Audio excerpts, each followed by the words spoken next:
Hello everyone, আসসালামু আলাইকুম। সবাইকে ওয়েলকাম টু মাই চ্যানেল। তো সবাই কেমন আছেন অবশ্যই কমেন্ট বক্সে জানাবেন। তো আজকে হচ্ছে আপনাদেরকে আমি গরুর কলিজা ভুনা রান্না করে দেখাবো। তো আমি যতটুকু ছোটো মানুষ যতটুকু পারি ততটুকু আপনাদেরকে আমি দেখাবো, যেহেতু আমি ছোটো তো ততটুকু পারি আপনার সাথে আমি শেয়ার করছি। এখানে লবঙ্গ, এলাচ, দারচিনি, তেজপাতা আর একটা হচ্ছে লাল মরিচ নিয়ে নিয়েছি। তো আপনার ঝাল বেশি খেলে অবশ্যই 2-3টা নিতে পারেন। আর আমি যে মরিচ নিয়েছি এটা হচ্ছে একটাই প্রচুর ঝাল, মানে ছোটো মরিচে ঝাল বেশি যে কথাটা, এটা হচ্ছে একটাই প্রচুর ঝাল আর কি। দেন এখানে হচ্ছে পেঁয়াজটা খুব ভালো মতো হচ্ছে একটু ভেজে নিচ্ছিলাম সুন্দর মতন করে। পেঁয়াজ একটু ভালো মতো হচ্ছে ভেজে নিব, যে যার কারণে ভালো মতো ভেজলে পেঁয়াজটা হচ্ছে একটু মানে গলে যাবে। এখন হচ্ছে আম্মু হচ্ছে লবণ দিয়ে দিল। লবণটা দেওয়ার কারণটা হচ্ছে খুব ভালো মতন পেঁয়াজটা মানে সিদ্ধ হয়ে যাবে, প্লাস হচ্ছে পেঁয়াজের ভিতরটা যে মশলাগুলো খুব সুন্দর মতন কিন্তু ঢুকবে লবণটা। তো এই জন্য হচ্ছে খুব সুন্দর করে হচ্ছে পেঁয়াজটা ভাজা করে নিচ্ছিলাম। আর হচ্ছে এখানে চাইলে আপনারা একটু পেঁয়াজ দিতে পারেন। আমি এখানে অল্প পেঁয়াজ নিয়েছি, এই কটা পেঁয়াজ নিয়েছি। আপনার চাইলে মরিচ এখানে 2-3টা নিতে পারেন, আমি একটা নিয়েছি। অ্যান্ড এখানে হচ্ছে আমি টমেটো নিয়েছি। টমেটো নেওয়ার পর হচ্ছে একটু ঢেলে দিব, মানে এখন ঢালবো না, পরে দেবো। তো এখানে একটা কথা বলে নেই, এখানে হচ্ছে কলিজাটাকে আমার আম্মু হচ্ছে আগে লবণ একটু হলুদ দিয়ে ভালো মতন হচ্ছে একটু সিদ্ধ করে নিয়েছিল, মানে বলকোটা পানি আচা মাত্র নামিয়ে ফেলছে। আর যদি আমি ডিরেক্ট যদি রান্নাটার শুধু কলিজাটা ধুয়েই পানিতে ডিরেক্ট যদি বসা দিতাম রান্না করতে, তাহলে কলিজাটা একেবারে কালো হয়ে যেত, টেস্টটা অতটা ভালো আসতো না। এ কারণে আমার আম্মু হচ্ছে আগে একটু হলুদ আর একটু লবণ দিয়ে সিদ্ধ করে নিচ্ছে, বলকোটা মাত্রই সেটা আমার আম্মু কেটে নিচ্ছে আর কি ছোটো ছোটো করে। দেন এখানে হচ্ছে আদা রসুন জিরা বাটা হচ্ছে ভালো মতো পেঁয়াজটা মিক্সড করে নিব। দেন রান্নার সাথে হচ্ছে পেঁয়াজটা খুব ভালো মতো হচ্ছে বন্ডিং থাকে, তো খুব ভালো মতন হচ্ছে মিশালে কষানোতে রান্নাটা টেস্ট আসে। তো আমার আম্মু সবসময় বলে রান্নার মজাটা হচ্ছে রান্না কষানোর মধ্যে, কষাতেই মানে মানুষ বুঝে যায় তুমি কতটা ভালো কতটা রাঁধুনি পারো বা কতটা রান্না তুমি পারো। তো রান্নার মধ্যে এই কষানিটা, গুস্ত কষানি বলো, মাছ কষানি বলো, যেটা কিছু তুমি এই মশলাটা ভালো মতো কষাতেই রান্নাটা টেস্টটা পাওয়া যায়। তো রান্না মজা হলে সবার কাছে প্রশংসা পাওয়া যায়। তো অবশ্যই আজকে এই রান্নাটার যখন করেছি সবাই ভালোই প্রশংসা করেছে। দেন এখানে হচ্ছে আমি টমেটো আর হচ্ছে 1 চিমটি চিনি দিয়ে দিলাম।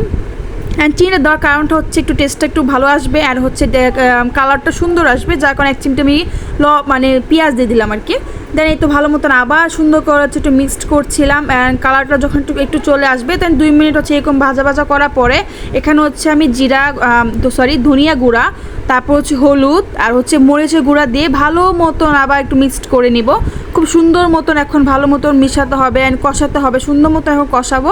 তো যতক্ষণ পর্যন্ত না তেলটা উঠে আসবে ততক্ষণ পর্যন্ত হচ্ছে আমি এটা কষাতেই থাকবো, অল্প একটু পানি দিয়ে কষাবো। তো চাইলে এখানে একটু গরম পানি দিতে পারো না, আমি এখানে ঠান্ডা পানি দিয়েছি। তো এই তো এখানে হচ্ছে আমি একটু ঠান্ডা পানি দিয়ে একটু হালকা কষাচ্ছিলাম। অ্যান্ড তেলটা যতক্ষণ পর্যন্ত উঠে না আসবে ততক্ষণ পর্যন্ত একটু ভালো মতন হচ্ছে কষাতেই থাকবেন।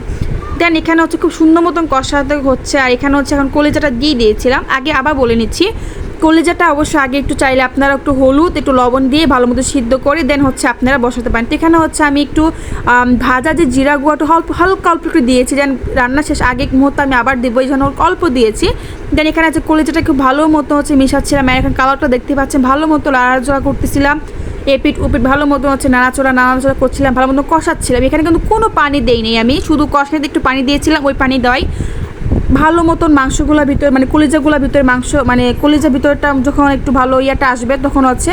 তো এখানে আমি কোনো টক দই বা কোনো দইয়ের কিছু ইউজ করি না, তার কারণ হচ্ছে কলিজাতে আসলে টক দই দিলে টেস্টটা হবে ভালো আসে না। তো আপনার এখানে যদি দুধ দিতেই চান শুধু নর্মাল দুধটা দিতে পারেন, কিন্তু কোনো টক দই দিবেন না কলিজাতে, কারণ টেস্টটা ভালো আসবে না। তো এখানে একটু পানি দিয়ে ভালো মতো যখন সিদ্ধ হয়ে আসছে দেন এখানে হচ্ছে আমার রান্না হচ্ছে কমপ্লিট। এখানে হচ্ছে একটু মাছের বড়া করবে আম্মু, তো মাছের বড়াটা করবে। এখানে হচ্ছে আম্মু রেডি করছিল, এখানে হচ্ছে যে লাল মুরগি হচ্ছে ভালো মতন আম্মু ভুনা করতেছিল। তো এই তো হচ্ছে আর আমি হচ্ছে কলিজাটা ভুনা রান্না করছিলাম। আমার হাতে কলিজা ভুনাটা আমার আম্মু খুব পছন্দ করে, যার কারণে আমি এটা রান্না করছি। আর আমি আগে জানতাম না যে লবণ দিয়ে আর একটু হলুদ দিয়ে সিদ্ধ করতে হয় কলিজাটা, তো এখানে আমি হচ্ছে নতুন একটু কিছু শিখলাম। তো এই তো এখন হচ্ছে আমার রান্না অলমোস্ট হচ্ছে ডান।